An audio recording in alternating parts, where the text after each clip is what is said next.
Look at your bookshelf right now. That black cover with gold lettering stares back at you. A Bible for manipulators, a manual for Machiavellian games. You've studied it, highlighted passages, maybe even tried a few tactics. But deep down, you felt empty, because something about those 48 laws never quite added up. Today, we tear apart this dangerous illusion and reveal what truly powerful people understand. The secret Robert Greene never tells you. Law number 1 commands, never outshine the master. But let me ask you this, how many masters can you name from history? Now tell me, how many Michelangelos? How many Einsteins? The brutal truth, masters are forgotten. Those who outshine them become legends. History doesn't remember the patrons. It remembers the geniuses who made them irrelevant. Have you ever walked out of a meeting feeling victorious, but hollow? Like you'd won the battle but lost something essential about yourself? That's the poison of false power. The 48 laws teach you to sacrifice your authenticity for short-term gains, to win battles while losing the war for your soul. They turn you into exactly what Nietzsche warned about, a living tomb, a walking corpse of buried potential. Here's what they don't want you to know. Real power isn't taken, it's given. Freely, enthusiastically. Because when Marie Curie discovered radium, when Shakespeare penned Hamlet, when Steve Jobs unveiled the iPhone, they weren't manipulating anyone. They were creating value so undeniable that power flowed to them naturally.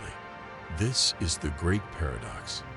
Those who chase power directly never truly attain it. Those who create value can't escape it. Let me expose the 3 fatal flaws that prove why this book fundamentally misunderstands power.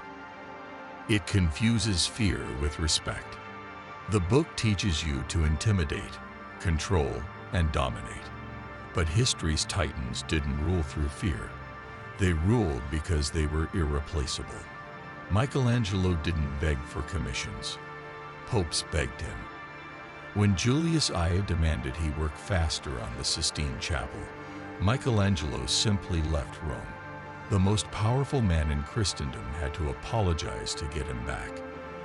That's real power, not control over others, but mastery over yourself so complete that others have no choice but to respect your terms.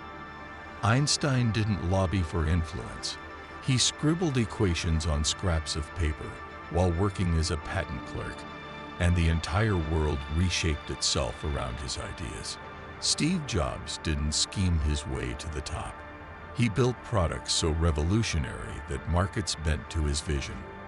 The slaves built the pyramids, but only Pharaoh's name remains. The courtiers schemed in Versailles, but only Louis XIV's legacy endured. Real power isn't about manipulation. It's about becoming the foundation upon which others build. It mistakes secrecy for strength. Law number 3 commands, conceal your intentions. But the most powerful figures in history did the opposite. Julius Caesar wrote his own propaganda, ensuring his victories were immortalized before they even happened. Napoleon published his battle plans in newspapers, daring his enemies to try and stop him. Steve Jobs announced the iPhone years before it existed, forcing an entire industry to scramble to catch up. Real power isn't hidden. It's so visible it reshapes reality around it. When Elon Musk declares he'll colonize Mars, when Martin Luther King Jr. proclaims, "I have a dream," when Marie Curie persists in her research despite being mocked, they're not concealing intentions. They're declaring them to the world and letting reality catch up. As Goethe wrote, boldness has genius, power, and magic in it. The 48 laws would have you whisper in back rooms when history is made by those who shout from rooftops. It thinks short term. The 48 laws are tactics for office politics, not strategies for lasting influence. They might help you win a promotion, but never build an empire. Compare two men from Renaissance Italy. Caesar Borgia followed every law perfectly, lying, betraying, and manipulating his way to the top. He died forgotten in a ditch. Leonardo da Vinci ignored the rules entirely, obsessing over art, science, and inventions that wouldn't be understood for centuries. He changed civilization forever. Nietzsche saw this clearly. All great things must first wear terrifying and monstrous masks in order to inscribe themselves on the hearts of humanity. The 48 laws teach you to wear the mask, but never become what it represents. They make you a skilled actor in someone else's play, when true power comes from writing your own script. The path to true power. Here's the uncomfortable truth. Real power comes from creation, not calculation. From contribution, not control. From making yourself so valuable that the rules no longer apply to you. Michelangelo didn't follow rules. He made popes wait for him. Einstein didn't play office politics. He rewrote physics from a patent clerk's desk. Mandela didn't manipulate his jailers. He disarmed them with unshakable integrity. The 48 laws promise control, but they blind you to the real source of power, becoming someone the world can't ignore. Beethoven composed his greatest symphony while deaf. Marie Curie discovered radium in a freezing shed. Steve Jobs built Apple in a garage. None of them followed rules. They rewrote them through sheer force of creation. The choice before you. You can keep playing small games, scheming for promotions, manipulating conversations, winning battles that leave you hollow inside.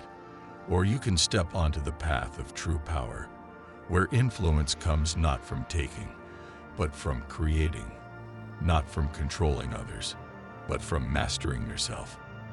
Because in the end, power isn't about what you can take from the world.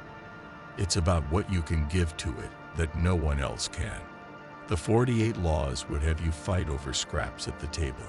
Real power comes from building a bigger table, or better yet, designing an entirely new feast. If this resonates, smash the like button. Let's show the algorithm that real thinking still matters. Comment real power below. Let's find our tribe of creators and visionaries. Subscribe, because next week we're exposing why the art of war is also misunderstood. The world doesn't need more players who are good at following rules. It needs more people brave enough to break them and rewrite them for the better. The question is, which one will you be?